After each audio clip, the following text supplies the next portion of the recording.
रोज शंकर के मंदिर में प्रतिदिन जाने वाले को और एक और चीज अपने स्मरण में रहे, अगर शिव के मंदिर नहीं जा सकते तो अपने घर में जो शिवलिंग है उस पर जल चढ़ाओ।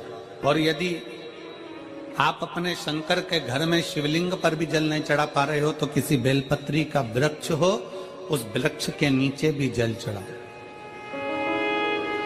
और कभी मौका मिल जाए, कभी भगवान शंकर की बड़ी करुणा हो जाए, भगवान शंकर की बड़ी उदारता हो जाए, भगवान शंकर की बड़ी कृपा हो जाए, बड़ी कृपा हो जाए, भगवान शंकर जिस दिन तुम्हारे ऊपर बड़ी कृपा कर दे, किसी सोमवार को 3 नियम बना लो। जिस दिन मेरा भोले बाबा तुम पर कृपा कर दे उस दिन सोमवार का एक नियम बनाओ कि महीने का एक सोमवार मुझे ऐसा करना है, 3 नियम धारण करना है महीने के सोमवार को। पहला, सुबेरे जाकर शंकर भगवान को 1 लोटा जल चढ़ाना है। दूसरा, दोपहर के समय पर जाकर मुझे बेलपत्री के वृक्ष के नीचे एक चावल का दाना रखकर बेलपत्री की 7, 11, 21, 108, 51 जितनी परिक्रमा आप लगा सकते हो वो लगाना है। और तीसरा, बेलपत्री के वृक्ष के नीचे और शंकर के मंदिर के दरवाजे पर मुझे एक घी का दीपक लगाना है। बस ये 3 नियम जिसने महीने में एक बार ले लिया, समझ लो उसको पीछे हटने की जरूरत ही नहीं, वो आगे ही बढ़े। महीने के किसी एक सोमवार का ऐसा नियम बना लो कि मुझे 3 नियम धारण करना है महीने के किसी भी एक सोमवार को। हम ये नहीं कहेंगे कि तुम सोमवार 5 पढ़ रहे हैं तो 5 को करो, 4 पढ़ रहे हैं तो 4 को करो, 3 पढ़ रहे हैं तो 3 को करो। तुम तो महीने का एक सोमवार का नियम बना। और मेरी जीजियों से, मेरी बेटियों से जो विदेश में रह रही हैं, जो कहीं बाहर रह रही हैं, कहीं बड़े शहर में रह रही हैं, जो रोज मंदिर नहीं जा सकते, हर किसी महीने के एक सोमवार को भी ये नियम निर्धारण थे, तो उनसे कहेंगे कि 3 महीने में एक सोमवार का नियम बना लो। 3 महीने में नहीं बना सकते तो 6 महीने में एक सोमवार का नियम बना लो। और 6 महीने में नहीं बना सकते तो 1 साल में एक सोमवार का ऐसा नियम बना लो कि मैं साल का एक सोमवार ऐसा रहूंगी कि सुबह सोमवार के दिन मंदिर में जाकर जल चढ़ाऊंगी, दोपहर में जाकर बाबा को एक अक्षत का दाना रखकर, अक्षत का मतलब है कि बाबा मेरी दिनों दिन उन्नति करना। बेलपत्री के वृक्ष के नीचे जो अक्षत रखा जाता है वो उन्नति के लिए रखा जाता है। शंकर के शिवलिंग पर जो अक्षत रखा जाता है वो रोग मुक्ति के लिए रखा जाता है। अशोक सुंदरी पर जो अक्षत रखा जाता है वो संतान प्राप्ति के लिए रखा जाता है। षडानंद कार्तिकेय की ओर जो अक्षत रखा जाता है वह हमारे बच्चों की सुख समृद्धि के लिए रखा जाता है। विनायक की ओर, गणेश जी की ओर जो अक्षत रखा जाता है वो हमारे घर में कोई मंगल कार्य आ जाए उसके लिए रखा जाता है। और जो पीठिका होती है जिसपे शिवलिंग रखा होता है, पार्वती जी का हस्तकमल, उस पर अक्षत रखा जाता है तो नारी के अखंड सौभाग्य के लिए रखा जाता है। अक्षत रखने का भी तरीका है।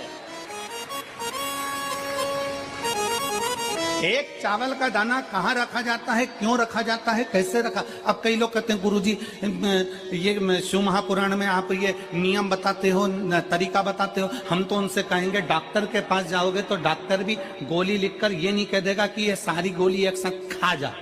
डॉक्टर भी कहेगा ये गोली सुबह खाना है, ये गोली शाम को खाना है, ये गोली दोपहर में खाना, ये गोली भूखे रहकर खाना। बोलो सही है कि गलत है? ये रात्रि को खाना खाने के बाद खा लेना, ये खाना खाने के पहले, ये नाश्ते के पहले। और सुनो, ये दवाई, ये वाली पीछे वाली जो दवाई लो ना इसको दूध से लेना, ये वाली जो दवाई लो ना इसको पानी से लेना। और सुनो, ये डब्बी है इसको पानी में मिलाकर फिर पीना। दवाई लेने का भी तरीका है, उसी तरह शिव महापुराण में एक एक अक्षत का भी तरीका है और एक एक बेलपत्री का भी तरीका है। अब मान लो कई लोग कहते हैं गुरुजी आप ये तरीका बताते हो शिव पुराण के माध्यम से, कई लोगों के मन में संशय जागता है, तो अगर हम एक साथ चावल चढ़ा दे तो उसका क्या तरीका है? तो हमारा निवेदन है डॉक्टर जो दवाई ले एक ही बार में निपटा जाए, एक ही बार में खा ले। दवाई एक बार में पूरी खा गए असर नहीं करेगी, इसमें डॉक्टर का कोई दोष नहीं है। उसने तो बताया था ऐसे लेना, ऐसे लेना। और तुमने, मैं डॉक्टर साहब ने पूछा दवाई पूरी ली, शाम की दवाई भूल गई थी, सवेरे की दवाई भूल गई थी, ये दवाई भूल गई थी। डॉक्टर कहेगा हमने तो नियम बताया था, तुमने नहीं खाई तो असर कहां से करेगी? तुम असर कब करती है? जब हम पूजन के तरीके को जान जाए, जब हम अर्चना के तरीके को जाए। आप साल भर का एक सोमवार निकाल लो, 6 महीने का एक सोमवार निकाल लो, 3 महीने का एक सोमवार निकाल लो, महीने का एक सोमवार निकाल लो, अपने से दिल में बन जाए तो एक सोमवार ऐसा निकालो जिसके 3 नियम धारण हो। पहला, उसी सोमवार जिसको कर रहे हो उस दिन सुबह जल चढ़ाना। दूसरे, दोपहर के समय पर जाकर बेलपत्री के वृक्ष के नीचे एक चावल का दाना रखना और परिक्रमा बेलपत्र की जितनी तुमसे बन जाए, जितनी तुम्हारे शरीर की कैपेसिटी हो, जितना तुम्हारा शरीर चलते बन जाए। हम तो ये भी नहीं कहते कि तुम भूखे रहकर भगवान का भजन करो, हम कभी नहीं कहते। हम तो यहां तक कहते हैं, हमारे पुष्टि मार्ग में यहां तक कहा गया कि वल्लभ कुल की एकादशी करो, भले बकरी जैसे चरो पर एकादशी करो। हम तो यहां तक कहते हैं कि बहुत समय से कल मेरी एकादशी है, एकादशी है, एकादशी है, एकादशी है, पूरे घर को हिलाकर रख दिया, एकादशी है, एकादशी, एकादशी है। बहू टेंशन में, बेटा डिप्रेशन में, पति पपीता ला ला के, सेव फल ला ला के, मूंगफली का दाना ला ला के, काजू कतली ला ला के, सेव फल ला ला के, और सारा सामान, साबूदाना और खिचड़ी और ना चिप्स ना जाने क्या क्या ला ला के, बेचारा पति एकादशी आती है वो नौमी से चिंता में पड़ जाता है।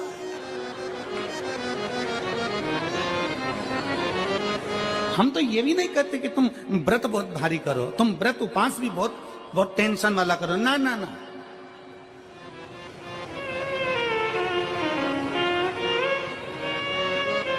अपने को व्रत उपास भी इतना बहुत बहुत भूखे रह रहे हो, बहुत प्यासे रह रहे हो, और मालूम पड़े कि भगवान हमें मिलेगा, भगवान हमें मिलेगा। भगवान कहता है कि देख भाई, मैं भी भूखा नहीं रहता, तू भी भूखा मत रहे, मैं भी चकाचक रहता हूं, तू भी चकाचक रहे, मैं भी अपने। और भगवान शंकर तो ये भी कहते हैं कि अपना परिवार में मत छोड़ो। मेरे पास में पार्वती भी एक ही देवता है जो विद फैमिली मंदिर में बैठता है। शंकर जी हैं तो पार्वती जी है, तो गणेश जी हैं, तो कार्तिकेय जी हैं, तो नंदी है, सब मंदिर के अंदर चाहिए। शंकर भगवान अपने पूरे परिवार के साथ। शंकर जी तो ये कहते हैं अकेले तुम क्यों रहते हो। शिव जी की एक बात अपने ध्यान में रखना, कितनी सुंदर बात है शंकर भगवान की, बहुत ध्यान में रखिएगा। आप जौहरी नहीं हो, हीरे को नहीं परख सकते। हम भी जौहरी नहीं है, हम हीरा को नहीं समझ सकते। पर भगवान शंकर ने पृथ्वी पर जिसको जन्म दिया उसको जौहरी बनाकर पैदा किया है, उसको जौहरी बनाकर भेजा है कि आप भले हीरा को न समझो चलेगा, पर अपने नजदीक में कोई दुखी है तो उसकी पीड़ा को जरूर समझना। भगवान शंकर कहते हैं उसकी पीड़ा का स्मरण।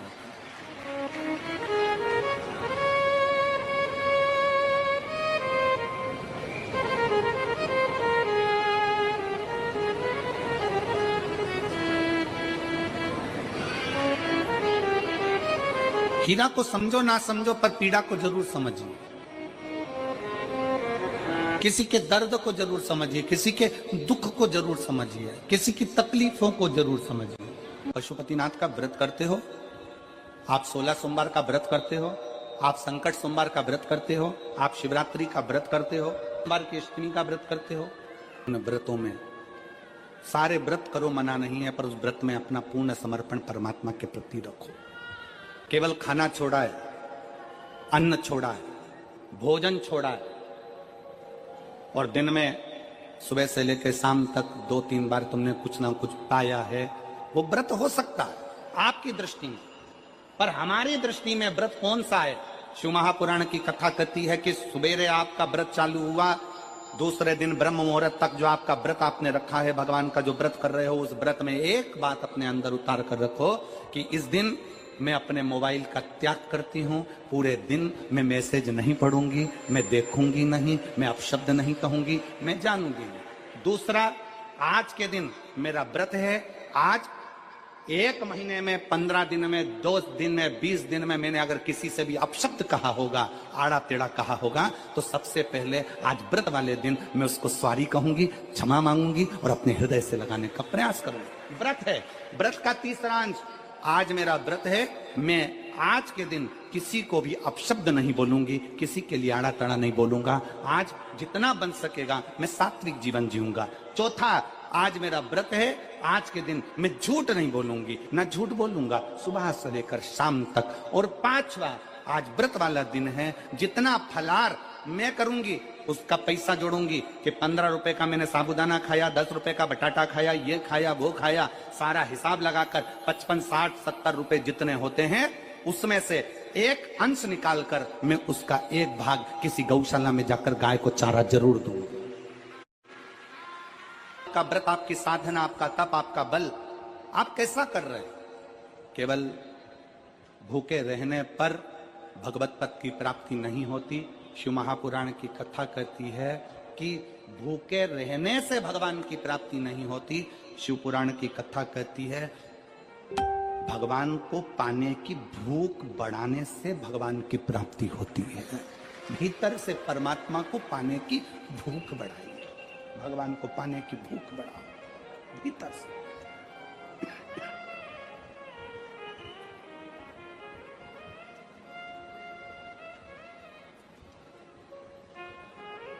व्रत करो मना नहीं, तप करो मना नहीं, साधना करो मना नहीं, पर उस तप साधना में, व्रत में परमात्मा को पाने की ललकता हो आपके भीतर, भगवान को पाने की ललकता हो आपके भीतर, भगवत पद को पाने की ललकता हो आपके भीतर, तो भगवान।